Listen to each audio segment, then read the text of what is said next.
Hello, this is Spartan Commander, and this is the 1005th Rome Total War Brotherhood game that I've put onto YouTube. And what a battle I've got for you today. As you can see, it's fought on one of our more popular custom maps. A lot of people like this map. You've got the big open plains there if you want to fight out in the open. Okay, plus you've actually got woods as well, so if you want to bring barbarian troops for the woods bonus, or if you just want to hide your troops in the woods to plan those nasty ambushes, you can do that as well.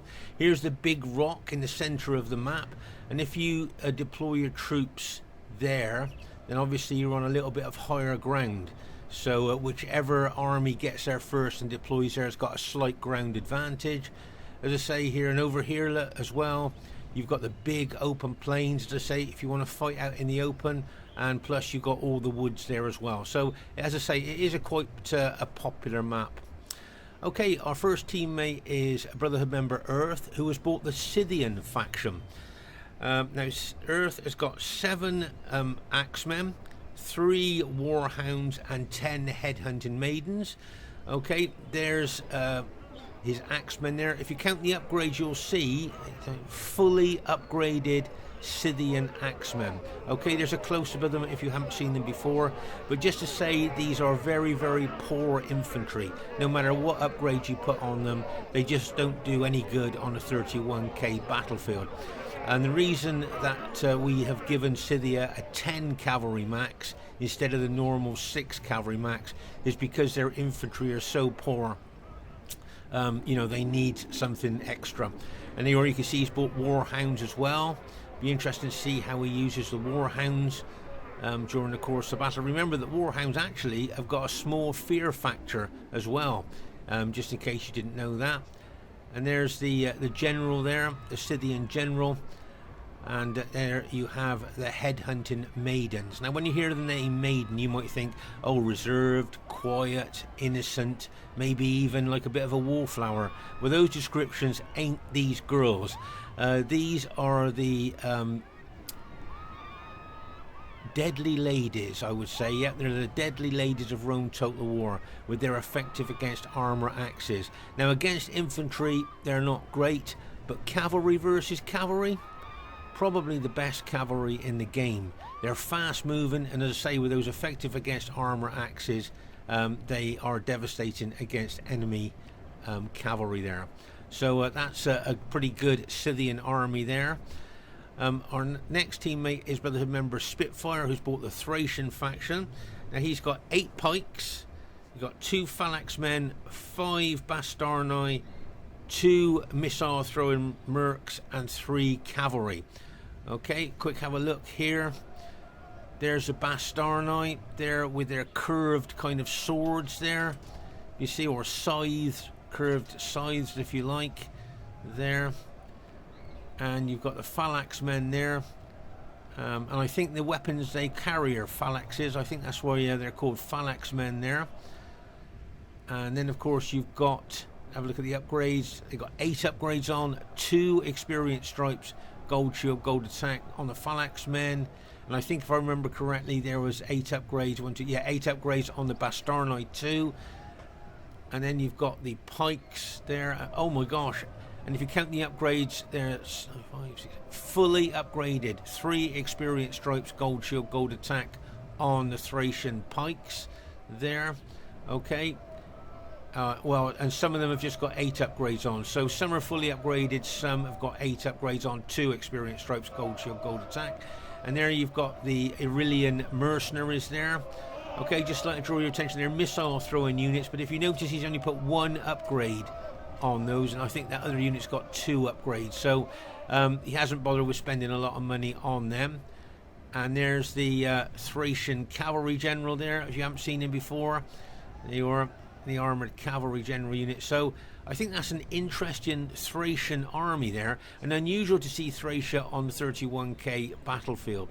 Okay, our next teammate is Brotherhood member Fesen, who has got his faction of choice, Carthage.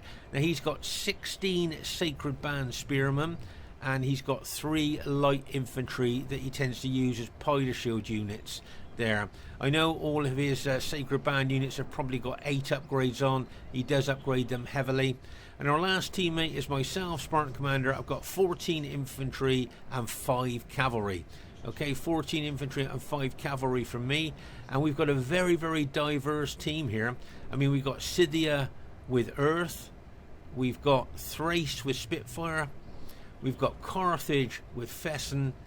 And myself with Rome. It's got the potential to be a great battle.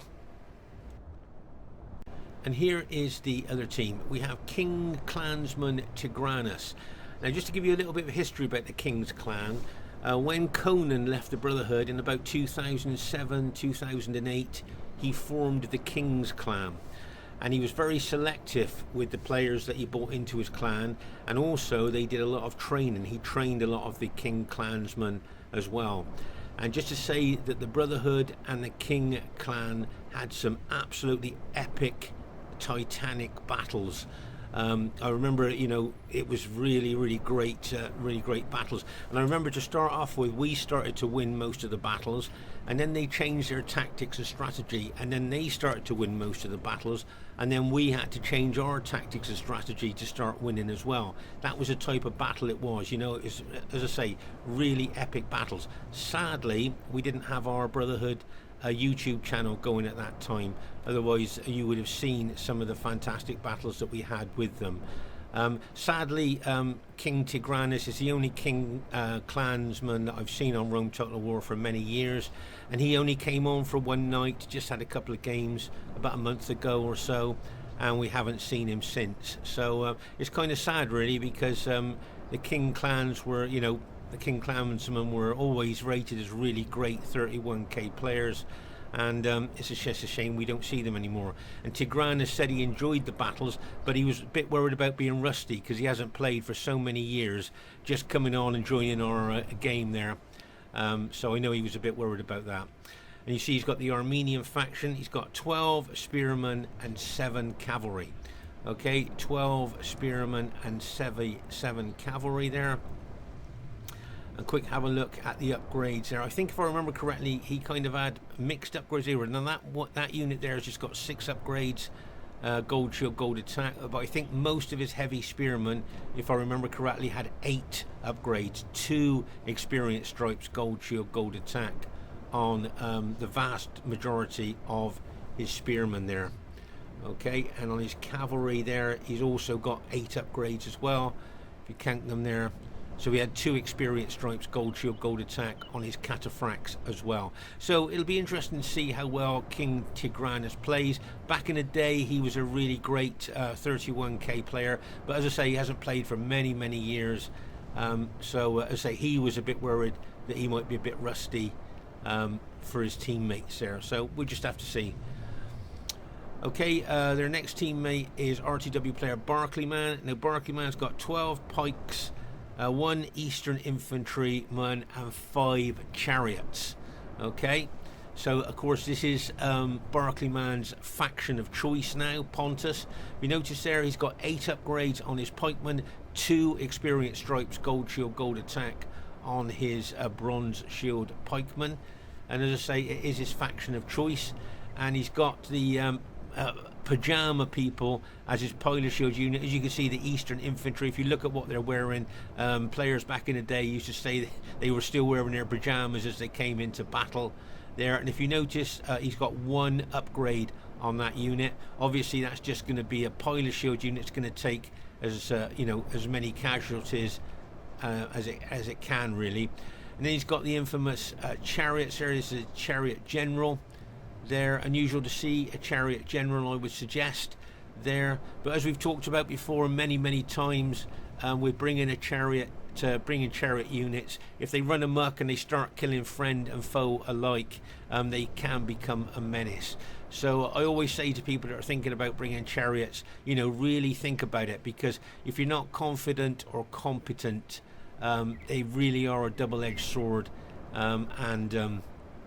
you know, if they start running amok and they start killing your allies' troops, as I say, you will become unpopular very quickly. So as I say, Pontus is Barclayman's faction of choice, and he's got very good with Pontus over the months. Their next teammate is Brotherhood member Vidar. Now he's got 14 infantry and 6 cavalry, but not quite the bog standard 31k Roman army, because he's got a bit of old school in his army there. And you'll see that he's got his general is an eagle unit. Now you don't see that these days, but many years ago a lot of generals used to bring their general as an eagle unit. So as I say, a bit of old school there. You don't see it these days. So you know me, all of you that watch our battles regularly, I like a bit of old school. And there you are, and you got 6 upgrades on his cavalry, gold shield, gold attack on his cavalry there. So make no mistake, that would be a tried and tested Vidar army there. And their last teammate is, if I remember correctly, yeah, Brotherhood member Royer, who's bought the Germanic faction. I notice he's starting to use his faction quite a lot. Now he's got 13 axemen, 1 Knight Raider, 5 cavalry, and just 1 berserker unit. Now bearing in mind the berserker units arguably are the most powerful units in the game, and you're allowed 3 with the Germania army. To only bring 1, I would suggest, is unusual. But here's something I wanted to show you. Can you see the difference in size between the berserkers and a normal size unit? And a general is a normal size unit. Okay, but you can see how big the berserkers are in comparison to the general. Remember, the berserkers got 2 hit points. They got excellent attacking specifications. They got effective against armor maces. But the main thing with them is they bring fear factor, taking morale away from enemy troops, destabilizing them, making them more susceptible to routing. And of course, most of Royer's army are hiding in the woods, so we can't see them. But as I say, Royer's getting better and better with Germania, and he gets some really good kills with them as well. It's a very diverse team there. You've got Armenia with Tigranus. You've got Barclayman with Pontus, Rome with Vidar, and Germania with Royer. Should be a cracking battle for you to enjoy, and I hope you like it. Okay, at this very, very early stage of the battle, you'll see our teammate Earth on the far right flank there, starting to move his infantry over towards the rest of us here. As I say, we're trying to form up on the highest part of the of this part of the map for us here. And you'll notice Fesen here. As we know, Fesen, as I said earlier, his faction of choice is Carthage, and he's got very good with them. And he can be very aggressive with Carthage, which is nice to see. Unusual to see Carthage used aggressively, and he's got very good with them. You'll see over here that Vidar has taken up position here on this part of the map. Gives him a bit of an advantage there by setting it where he's a little bit higher ground, but also, of course, there's no flanking here because of the rock is in the way. So if anybody wants to attack him, they've either got to attack him head on, or if they come from the other flank, it's uphill. So that's a good position for Vidar to take with his infantry. As I say, Fesen moving forward. Now he may well look to form up his Carthaginians there, which, as you can see, is slightly higher ground by the side of the rock. Once again, his flank is protected by the rock, and anybody that wants to attack him would have to attack up that higher ground there. So that would be another good place for Fesen to set up. You see I'm running over with my Scythia army as well. Now if you notice this chariot unit here, okay, this chariot unit there, we'll have a look at that in a second, but he's loitering with intent, make no mistake about that. Here you'll see Earth is moving 5 of his headhunting maidens, as I say, his infantry and his warhounds up to the higher part of the map. But also, I thought I'd show you here that he's put his 5 of his headhunting maidens over here as well. As I say, remember the headhunting maidens are fast moving, very flexible units, so he can move around the battlefield as he likes. And you can see that Royer's army has come out of hiding in the woods and is moving up towards his allies as well there, up by the rock there. As I say, on this map you'll find that a lot of the fighting is done around the rock there. Okay, so let's just pause this game for a second here. So as I say, you'll see this chariot here, as I say, loitering with intent. And I reckon he's looking to smash into the flank of my infantry. And you might think to yourself, well, why would he suicide his chariot by doing that? Now remember that units on Rome Total War, their weakest spot is the flank, okay, and the rear. Okay, now Barclayman knows that, so remember in RTW, the flank and the rear are the weakest part of any unit. So it looks to me like he's going to charge his chariot into the flank of my army there. Now, as I say, you might think he's suiciding that chariot, but there's method behind the madness. What he's hoping is that that chariot, when it hits my units, is going to run amok. Remember, chariots in amok mode seem stronger and quite devastatingly unpredictable as well in amok mode, and that's what he's hoping he's going to do. Right, see the chariot coming in there, going to smash into my infantry there, and bang. But if you notice there, I've put my infantry into testudo. Can you see how I'm starting to put my infantry into testudo there? Now remember that Rome's testudo formation is a really great defense against chariot hits there. Okay, I was a little bit late, I think, of putting my troops into testudo, but they are a really good defense against the chariots there. And it wouldn't surprise me, that chariot is probably distraught by enemy numbers anyway, and it probably will rout. Let's just hope it doesn't run amok. Okay, that's what we don't want. Right, okay, so you'll see that the chariot has routed, but it hasn't run amok. So that's good news for my army anyway, because as I say, when they run amok, they become really dangerously unpredictable and seem to be more powerful in amok mode. And what I say, and what I wanted to show you here, was if you put your Roman infantry into testudo, see what kills your infantry is the chariots getting in between your infantry. Okay, that's what actually causes the damage to your troops there. Okay, so that chariot there, say getting in between my infantry here, that would be cutting down my infantry and causing me a lot of casualties. That's what causes the damage to your infantry, is a chariot getting in between your infantry. But here, look, if you go into testudo, all the scythed blades on the wheels do is go into the shields of the testudo unit, and so they would do very, very little harm to your infantry chariot will if you're in testudo. And that's exactly what I put my troops into there, and I would have suffered absolute minimal casualties through doing that. But if I hadn't have put my troops into testudo, I would have suffered a lot more casualties, and there's a chance that unit may well have run amok. Okay, there's another chariot there, looks to me like loitering with intent as well, and you'll see that Earth is moving his Scythian headhunting maidens over towards that unit now. What I would suggest here, can you see the general unit here? Earth's general unit is there. See the square banner there? So we know that that's Earth's general unit, and I reckon that's going to be a big target for that chariot unit of Barclayman's there. He may well try to hit that general unit there, just taking a chance it'll kill Earth's general. Okay, so it'll be interesting to see what Barclayman's going to do with that chariot. He may well take the chance there of taking out the Scythian general. We know Scythian morale's not very well. Take the general out, and it's going to make it even more poor. Right, there you are. He's going to charge into the general unit, look, and there he goes, and bang! So how often do you see a Pontus chariot unit fighting headhunting maidens? I would say very rarely. Just look at that.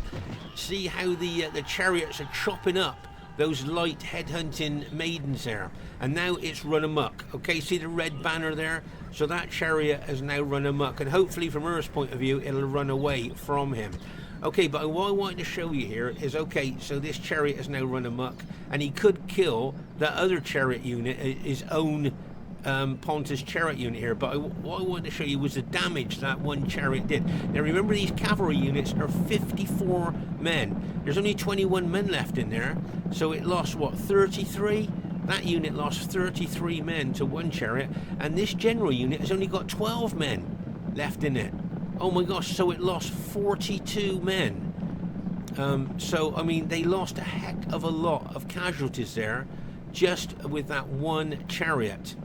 Okay, so I wonder whether Earth was thinking now when he watches the battle replay, was it worth it? But his general survived, so well done there. At least his general survived, but as I say, they lost a lot of men there to the chariots.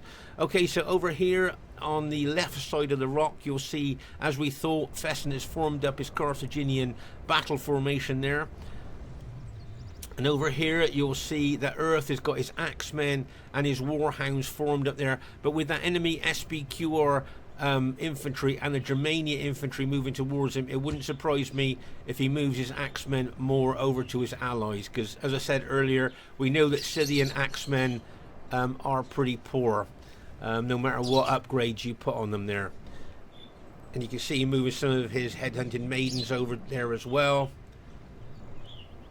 But here, as I say, you can see our Thracian ally Spitfyr. Now it'd be interesting to see where Spitfyr goes here, whether he's going to move in with our Carthage ally. Right here you can see Fesen actually moving his Carthaginians forward. Right now, Fesen knows that with the upgrades he's got, plus the specifications of his Sacred Band Spearmen, that he can take on either Armenia or Pontus. Remember that Carthage really does punch above its weight when it comes to the 121-man unit. So Fesen's advancing there quite confidently, and then you'll see Spitfyr taking his Thracian pikemen with Fesen there as well to go round the other side of the rock. Okay, which leaves my army here to face the enemy SBQR army there. Now over here you'll see the SBQR cavalry attacking the warhounds. You can see Earth has charged his warhounds into that cavalry there. You can see the warhounds are fighting with the cavalry, but I think you'll find that the warhounds will be taken out quite quickly by the SBQR cavalry. And there you are. You can see I think all the warhounds have now been taken out. So that's how powerful the cavalry are against warhounds. That's why you don't see warhounds on the 31k battlefield that much. As I say, you can see my blue Scythia army there facing Vidar's SBQR army. So I'm going to remain there to kind of shadow Vidar's army there. But as I say, here you'll see both Fesen with his Carthage Sacred Band and Spitfyr with his Thracian pikes here coming around the other side of the rock. To go up against Pontus and Armenia.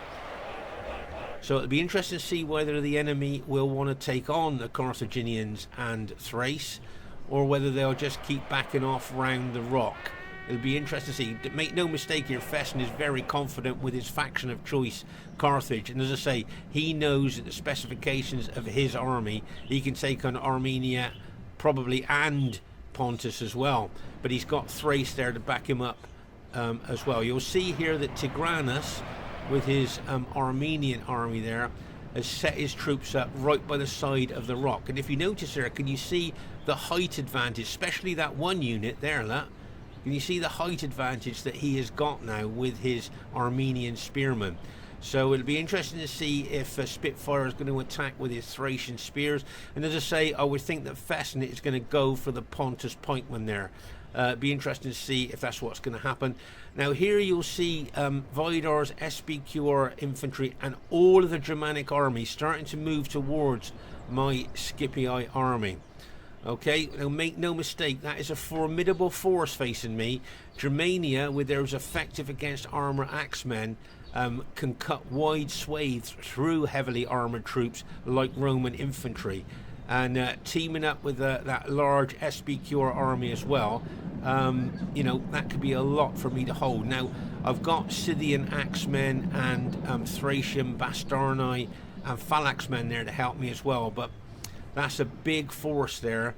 And don't forget, he's got a Berserker unit and Night Raider unit in that Germania army for the fear factor as well. Okay, but over here, as we thought, you'll see that Fesen is moving towards the Pontus pikes.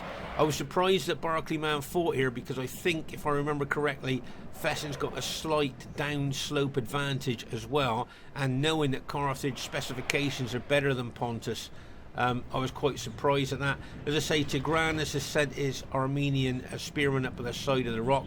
But here's another thing for me to contend with. Looks like Armenian cavalry. Those well-upgraded Armenian cavalry is going to team up with the Germania and SBQR army here to try and smash and crash my Scythia army. So as I say, big odds here if they decide to attack as one against my army there. As I say, I've got Thracian bastarnae and phalanxman there, and that's Earth's general's just been taken out by that chariot unit there. But as I say, I've got phalanxmen Thracian phalanxmen and Bastarni and Scythian axemen there to try and back me up a bit, but just looking at the enemy numbers there and the quality of the troops as well. Okay, so there you can see Earth's headhunting maidens there. You'll see he's got his maidens here attacking this chariot unit as well. Very aggressive move here by Earth. But make no mistake, that chariot, they can really chop up like cavalry. I know that the maidens have got those effective against armor axes and could do a lot of damage to chariots there, but it's kind of like a bit of a Pyrrhic victory in a way, because they lose so many cavalry to take that chariot unit out. There you are, that chariot unit's been routed, but look at the dead maidens around that chariot unit. So as I say, they had a victory there, but was it a Pyrrhic victory? Could well have been. Okay, so over here you can see, as I say, my army here backed up by some allies infantry. I think I need to move my my infantry back into the trees a little bit there. I think I can see the Germania cavalry and infantry obviously looking like they're going to flank my troops, and you can see Vidar's SBQR troops are possibly looking to pin and hold my Scythia army there. Well, the Germanic troops come round my flank. Okay, so make no mistake here, my army is going to be under a lot of pressure. Right, can you see? And remember, Royer, very, very aggressive with Germania, making the most of their attacking specifications. And it looks to me there he's going to hit Warcry. That's why he's paused there. He's hit Warcry, which enhances the attack specifications of his troops. And now he's going to smash in to my units. Now, make no mistake, I'm going to be throwing loads of pilers into the Germanic army there. You can see the pilers going in to that Germanic army. He's now activated his berserker unit, his general unit, and look at the inroads that those effective against armor axemen are already making into my Roman army there. Make no mistake, they're looking to smash and crash me, and you can see the SBQR army of Vidar coming over there as well. Okay, and then you've got the Germanic cavalry. Make no mistake, they're locked and loaded. They're going to be looking to smash into the flank of my infantry, so I need to be aware of that with my cavalry ready to counter that attack. Okay, as I say, I've got my Scythian axemen allies there. They're going to brace the line, and plus we've got the Thracian phalanxmen and Bastarni there as well. But we know that both lots of infantry are not great there, neither the Scythian nor the Thracian infantry there against elite infantry which we are fighting. Okay, meanwhile around the other side of the rock here, you'll see that our Thracian ally Spitfyr is aggressively attacking the Armenian spearmen there. And that would be a real tussle there between those two factions. And as I say, here I wanted to show you a really great classic hammer and anvil attack. Okay, you can see the Earth's headhunting maidens are the hammer there, and Fesen's sacred bass spearmen are the anvil. Classic hammer and anvil attack. Get ready for this. Classic, and bang! As they smash in there. As I say, a real, I couldn't show you a better example of hammer and anvil attack. The headhunting maidens of Scythia being the hammer, and of course the Carthaginian spearmen being the anvil there. Really great teamwork there by Earth and Fesen. Really well done there. And routed most, if not all, of the Pontus army, and now they can turn their attention to the rear of the Armenian spearmen there to help out their Thracian ally. So really good teamwork there. But as I say, here you can see those effective against armor axemen, along with the berserker and the Knight Raider unit attacking. And here comes the Germanic cavalry that they're going to charge in. I need to counter with my cavalry here as well, which is what I'm doing. I'm going to counter with my cavalry there, smash into that Germanic cavalry, and bang, as they smash into me, and bang. And now can you see him once again? He's hit Warcry with his Germanic axemen, and then charged in again, more Germanic cavalry smashed into me. And here comes the SBQR troops. Make no mistake, they will be throwing loads of pilers into my troops. The effective against armor pilers will be damaging my troops, as well as he's attacking with forward SBQR units there as well. Oh my gosh, make no mistake here, there's a chance my army is going to be smashed and crashed. See how the Germanic axemen, the effective against armor axemen, have punched a hole through my army. They've actually punched a hole through my army there. And you've got all those SBQR troops ready to follow up that. Here you can see my allies there and bringing their infantry in to try and brace the line a bit. I've turned my cavalry now to face that Germanic cavalry, but look at all that SBQR infantry just ready to flood in on my beleaguered Scipii infantry there. I'll just say you can see my Thracian ally and my Scythian ally bringing reinforcements over, but as I say, sadly their infantry is not that great, and they're bringing them in against elite units here. Look at those effective against armor axemen routing my Scipii troops. There you can see the Scythian axemen and the Thracian phalanx men and Bastarni coming in. Oh my gosh, I can't believe it. And now the well upgraded Armenian cataphracts are going to smash into us as well. Oh my gosh, Tigranus' cavalry coming in there, going to really smash into us here. I mean, let's be honest about it, I can see a lot of my units have already been routed here. Oh my gosh. But here you can see the SBQR tide, the purple tide moving forward into us as well. And there goes those well-upgraded Armenian cataphracts there, smashing into the Scythian axemen and routing them almost on impact. There's, oh my gosh, and the chariot units come round the rock and smashed into the back of us as well.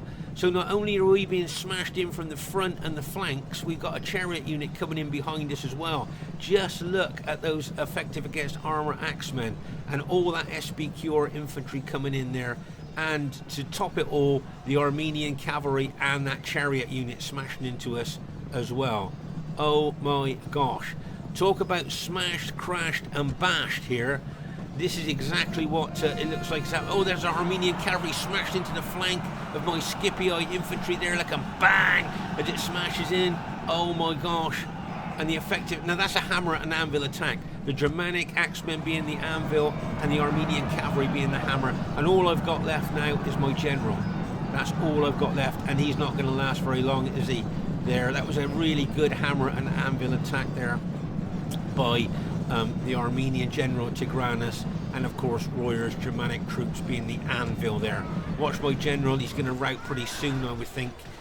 There, he's just not going to stand. There you are. Okay, so, oh my gosh, so all the Scythian axemen, all the Thracian phalanx and Bastarni, and all my Scipii troops have just been smashed, crashed and bashed by all those enemy troops there. Oh my gosh. So, well, is this a pivotal part of the battle? Is this a decisive moment in the battle there? You can see all our troops routing. There's not a lot of Scipii troops you can see routing, because I think a lot of them fought to the last man there. But you can see there that all the Scythian axemen, as I say, and all the Thracian phalanx and Bastarni have all been routed.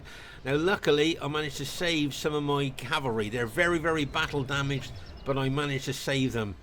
And I've got to try and find a good way of using that battle damaged cavalry. But over here around the other side of the rock, you'll see that now Fesen is coming in behind the Armenian spearmen there.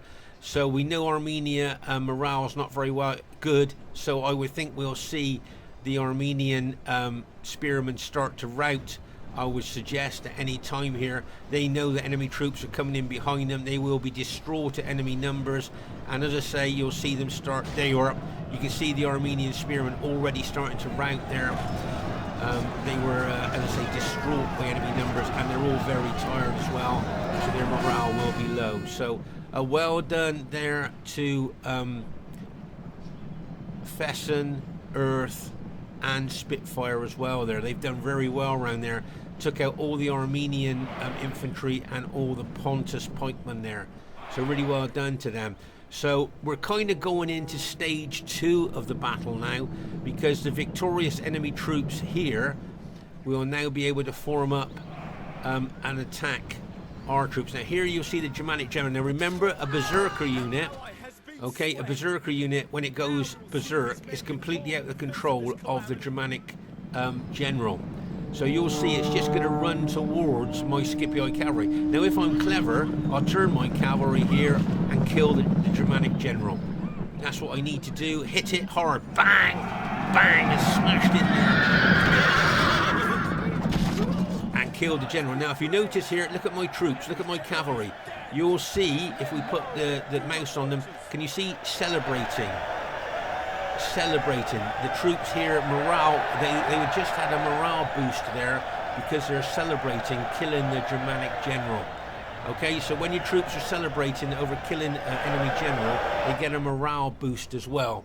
So very well done, pleased with that. So as I say, out of my entire army, I've just got a few very battle damaged cavalry units left there. Here you'll see that Barclayman's got some rallied pike units here that he's put up by the side of the rock, and you'll see that Tigranus has moved his cavalry over there just behind those pikes.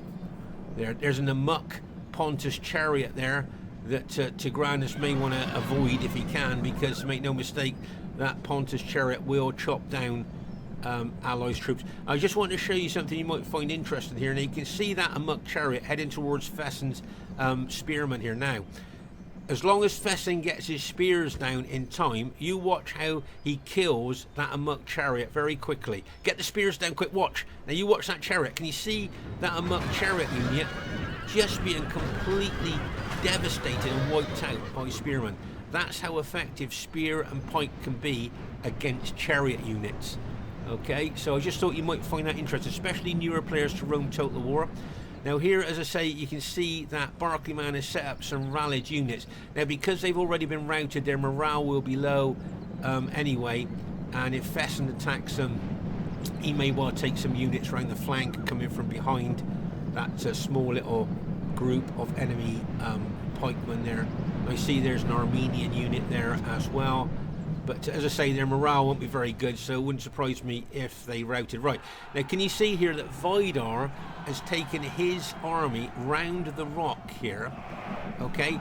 But if you notice, I think, if I remember right, he is now on lower ground than our Carthage and Thrace ally, if I remember correctly. Right, here you'll see that little group of rallied enemy troops have just been routed there by Fesen. You can see here that Tigranus was thinking about charging his cavalry into the Carthaginians there, but you can see that Fesen had already anticipated that and put a spear unit to face the threat. Okay, but as I say here, you'll see Tigranus has come round the rock there with a few Germanic very battle damaged units there, but if I remember correctly, I think he is on lower ground there. Can you see there? It looks like he's on lower ground from what I can see, and you can see here that Earth's got some rallied axemen there, and he's got his headhunting maidens as well. But where Vidar's positioned his troops, as I say, I think he is on slightly lower ground, which of course will give our troops an advantage. Okay, so as I say, we're going into phase 2 of the battle here, and you'll see that Fesen is being very, very aggressive with his Carthaginians. I always like to see Carthage used in an aggressive way. For many years it was used mostly defensive. But can you see here how his troops are fresh? Okay, that one unit was winded, but most of his troops are fresh or warmed up. But look at Vidar's unit, very tired. Okay, once again, tired. Okay, so once you get to tired, very tired and exhausted, your morale drops, and the battle proficiency, the way they actually fight the battle, drops off the edge of a cliff as well. So with the downslope advantage that Fesen has also got with his spearmen here, as I say, Vidar's ground position in there is is not that great because he's on the lower part of the slope. And as I say, with Fesen's troops being fresh or warmed up here, going into tired or very tired troops, it's not that great for Vidar. Okay, but you can see Vidar here looking to take troops around the flank of the attacking Carthaginian troops. That's a nice move. Watch out for the Armenian cavalry of Tigranus. He'll probably be looking to charge in. There you are, he's going to charge in. Look, bang, as he smashes it in there. Nice hit there by Tigranus. And as I say, look how Vidar's taking some units around the flank, on both flanks. If you look on the other flank as well, he's taking units round to try and get in behind the Carthaginians. Now, this could be interesting. If the Armenian cavalry on force charges into the back of the Carthaginians, engaged Carthaginians there, that could be a real problem. Right, you can see Tigranus here locking and loading his cavalry in wedge formation for more impact and more penetration, and he's going in. And watch the Carthaginian units, they could mass rout and bang, as those cavalry smash into the engaged Carthaginians. Oh my gosh, did you see Fesen's Carthaginian units? A lot of them rout on impact as the cavalry went in. Another hammer and anvil attack. Yeah, the SPQR troops of Vidar being the anvil and the Armenian cavalry being the hammer. A classic hammer and anvil attack. But look how many Carthaginian units have now been routed by that cavalry hit from Tigranus. And he's still got 3 cavalry units left. Now over here you'll see that Earth has got his headhunted maidens with their effective against armour axes there, ready to engage those Armenian cavalry. I've got what's left of my cavalry, very battle damaged there, that I will be looking to charge in as well to try and neutralise that cavalry attack. There you can see that Tigranus is pulling his cavalry back out, got the full charge bonus. You got the full cavalry charge bonus, pulling them back out to lock and load them and charge them back in. Oh my gosh. So what looked like we had the advantage there is not looking so good now. Wouldn't surprise me if that Armenian cataphracts charged in again, and here they go. The Armenian cataphracts are going to smash in again. Look, bang, as they smash in there. You'll see both Earth and myself charging our cavalry in there to try and neutralise that Armenian cataphract attack there. But oh my gosh, you saw a lot more of Fesen's units starting to rout here. We need to pull our cavalry back, lock and load it, and charge it back in again. I can see that Vidar's SPQR general could be quite exposed to an attack. You'll see that some of the axemen, rallied axemen there, I'll pause again for a second. You'll see that Earth has rallied some of his axemen to charge into the rear of the SPQR infantry there, but I'm worried about that Armenian cavalry smashing into those axemen there. But that general, that Vidar's general there, looks very exposed to a hit to me, and I should imagine Earth has spotted that as well. But we've pulled our cavalry back, looking to lock and load them and charge them into the SPQR general. But those cataphracts there could smash into those axemen, those rallied axemen of Earth. Right, you can see Earth locked and loaded and charged back in, and bang, as he smashes in there. Oh my gosh, now I'm going to charge my cavalry in. I'm going for the general. I'm going for the SPQR general, and bang, as I smash it. See those Armenian cataphracts coming down the slope into the back of those rallied axemen. Oh my gosh. I can see those rallied axemen have both been routed now by the Armenian cataphracts. Just look at it. Remember, the enemy are the purple SPQR and the Armenians there. And you can see more of Fesen's units have now been routed. Okay, you can see more of them have been routed there.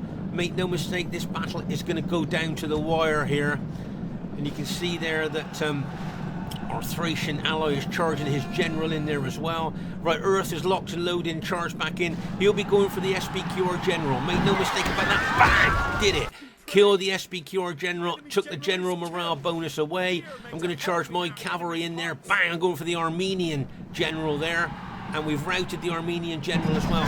So with great cavalry hits there, we took out the SPQR and Armenian general there, took all that morale bonus away from the enemy troops, and you can see that it looks like our team has just about managed to go on to win the battle there. Oh my gosh, what a close battle that was. So kind of it all started over here, didn't it, where my Scipii troops backed up by Thracian and Scythian infantry there tried to hold against a massive enemy troop hit coming in on us there. Oh my gosh, that was massive there when they hit us there. Because I was defensive, I would think I've got quite small kills, well under 1,000 I would think, because as I say, RTW rewards attacking play with good kills. Defense don't usually get that many kills. Over here you can see a big clash here.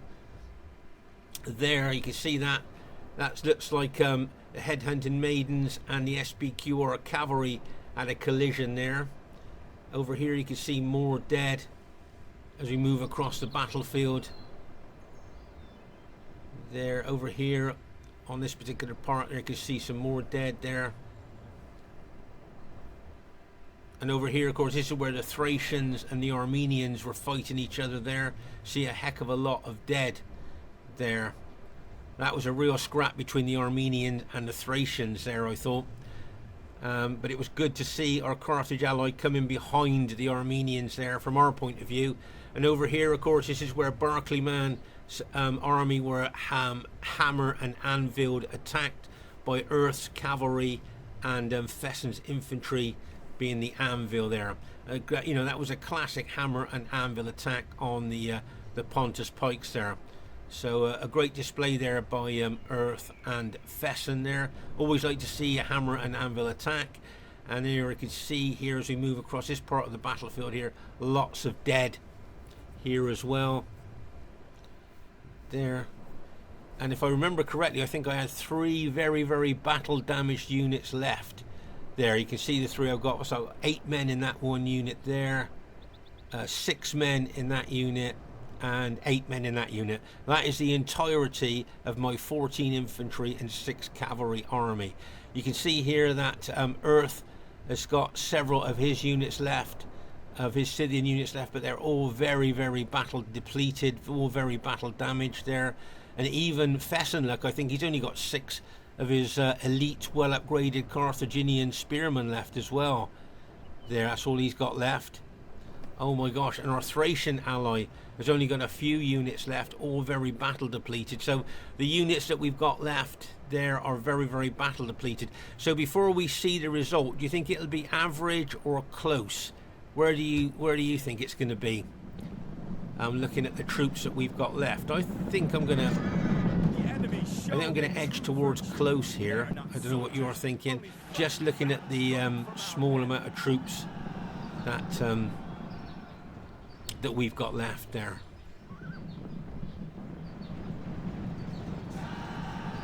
I can't see any more enemy troops. Maybe it might be a good idea to go up to triple speed. That's nice to see the Thracian general still alive. Well done to Spitfyr. Good tactical move there and keeping the general alive. Keeping that general morale bonus going. Go at the triple speed there. Okay, so the first thing I'd like to say is really well played to everybody in the game. I thought everybody played really well. And as you can see, it was a close victory. Now, we don't get many close victories these days. So whenever we do get a close victory, I always like to show that battle. And the highest kills in the game goes to Brotherhood member Fesen with his faction of choice Carthage, 2,200. I still think it's special to get over 2,000 kills. So well done to Fesen there with faction of choice Carthage. Well done to Royer, got some great kills with his Germanic army. That's increasingly, I think, going to be his faction of choice. He's got very good with Germania, and only one Berserker too. Well done to Vidar, got some good kills. Barclayman's going to be a little bit disappointed, but he was Hammer and Anvil, wasn't he? His infantry, so that would explain it. But I thought he did well with his chariots. And well done to King's Tigranus, bearing in mind that's the first time he's played for years, and he had Armenia as well. So well done to him. So really well played, guys. And my kills, I was surprised I got that many kills, bearing in mind that I was just defensive. So I'm kind of really pleased with that, with those kills. I thought I was going to get a lot less than 1,000 kills there, so very pleased with those kills. As I say, well done to Fesen, highest kills in the game. Well done to Spitfyr with his Thracian army, got some good kills there as well. And well done to Earth with his Scythian army, got over 1,000 kills as well. So really well played, guys. But something here you might find interesting. Fesen had the highest kills in the game, but if you notice here, the second, third, and fourth highest kills goes to the enemy team. So that just goes to show how close this battle was. The second, third, and fourth highest kills goes to the losing team. So, as I say, it just goes to show how close it was. What about faction advantage then? What do you think? Okay, so we had Rome, Carthage, Thrace, and Scythia. Okay, and they had Germania, Rome, Pontus and Armenia. So do you think there was any faction advantage there, or do you think by and large it's pretty even? So just to say that, I know I've said this a lot, but we play Rome Total War. The 3 most active nights are Friday, Saturday and Sunday. If you'd like to join us, please come and join us. You know, and if you get into a good battle, you may well see yourself leading your army on an RTW battlefield on this Brotherhood YouTube channel. Okay, we try to encourage ex-players back on and new players to come and give it a try. It really still is a great game. Yes, it's old, but it's still a great game. A timeless game, I would suggest. Spartan Commander saying bye for now.